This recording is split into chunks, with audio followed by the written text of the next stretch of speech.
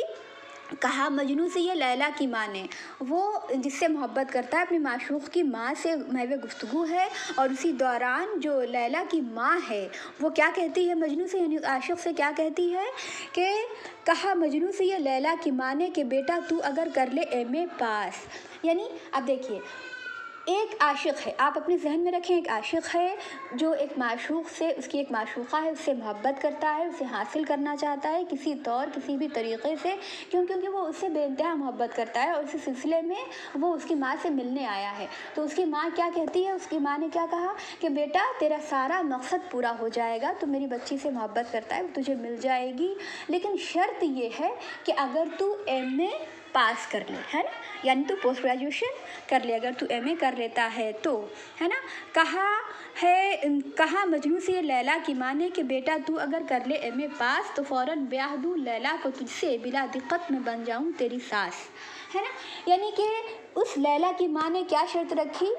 کہ تجھے تیری معشوقہ مل جائے گی، تیری محبت تجھے مل جائے گی تو میری بیٹی سے عقد کر سکتا ہے، میری بیٹی سے نکاح کر سکتا ہے، اسے اپنی زوجہ بنا سکتا ہے، لیکن اس کی شرط یہ ہے کہ تجھے ایم اے پاس کرنا ہوگا، ہے نا۔ یعنی دیکھیں کہ اس زمانے میں بھی تعلیم کے وقار کو، اس کے معیار کو لوگ جانتے تھے، لیکن سمجھنے کی کوشش نہیں کرتے تھے، اس پہ عمل کرنے کی کوشش نہیں کرتے تھے، لوگوں کو پتہ تھا کہ بہتر مستقبل جو ہے وہ بہتر اور اعلیٰ تعلیم کے حصول میں ہی مضمر ہے، لیکن لوگ سنجیدگی سے اسے نہیں لیتے تھے۔ اگر ایسی بات نہیں ہوتی تو لیلا کی ماں کیوں کہتی ہے مجنوں سے، اگر تعلیم کا جو وقار ہے، جو اس کا معیار ہے، اگر لوگوں کے ذہن میں کہیں نہ کہیں موجود نہ ہوتا تو لیلا کی ماں یہ ذکر بھی نہ کرتی، لیکن آپ یہ دیکھیں کہ یہ جو ہے مطلوب ہے، لیلا کی ماں کیا ہے، مطلوب ہم دونوں کو کہہ سکتے ہیں، مجنوں بھی مطلوب ہے، لیلا کی ماں بھی مطلوب ہے، طالب لیلا کی ماں بھی ہے اور طالب مجنوں بھی ہے، دونوں کو طلب بھی ہے، دونوں مطلوب بھی ہیں، لیکن اس کے باوجود بھی شرط کس نے رکھی ہے، لیلا کی ماں نے شرط رکھی ہے کہ میں تمہاری بالکل فوراً تمہاری ساس بن جاؤں گی، بغیر کسی عذر کے، بغیر کسی پریشانی، بغیر کسی دقت کے میں تمہاری ساس بن جاؤں گی، یعنی میں تمہاری شادی اپنی بیٹی سے کر دوں گی، لیکن اس کی شرط یہ ہے کہ تم ایم اے پاس کر لو، ہے نا۔ تو وہ کیا کہتا ہے، کہا مجنوں نے یہ اچھی سنائی کجا عاشق کجا کالج کی بکواس۔ اب وہ کیا کہہ رہا ہے، اب دیکھیے اب یہاں پہ ایک ذہن کی عکاسی کر رہے ہیں اکبر الہ آبادی کہ اس زمانے میں لوگ کس قدر تعلیم سے اپنی جان چراتے تھے، اپنا دامن چھڑانے کی کوشش کرتے تھے، اور کس قدر لاپرواہ تھے تعلیم کے معاملے میں۔ تو کیا کہہ رہا ہے کہ کجا کہا مجنوں نے یہ اچھی سنائی، اپنی ساس سے کیا کہہ رہا ہے کہ تم نے اچھی بات مجھے سنائی کہ کجا عاشق کجا کالج کی بکواس، کہاں ایک عاشق جو دن رات محبوب کے فراق میں پریشان رہتا ہے اور محبوب کی وصال کی خواہش کرتا ہے اور اس کے رخسار اور لبوں کی تمنا کرتا ہے، اس کے قربت کی خواہش کرتا ہے، ہاں اس سے ملنے کی فراق میں پریشان رہتا ہے، اسے اپنی دلہن بنانا چاہتا ہے، اور کجا تم کالج کی بکواس کی بات کر رہے ہو کہ جہاں پہ میں جاؤں گا اور پھر لیکچرر کی اور پروفیسر کی بکواس سنوں گا، وہ مجھے پڑھائیں گے، تو کیا یہ سب چیزیں میرے ذہن میں آئیں گی، جبکہ میں تو لیلا کی خواہش میں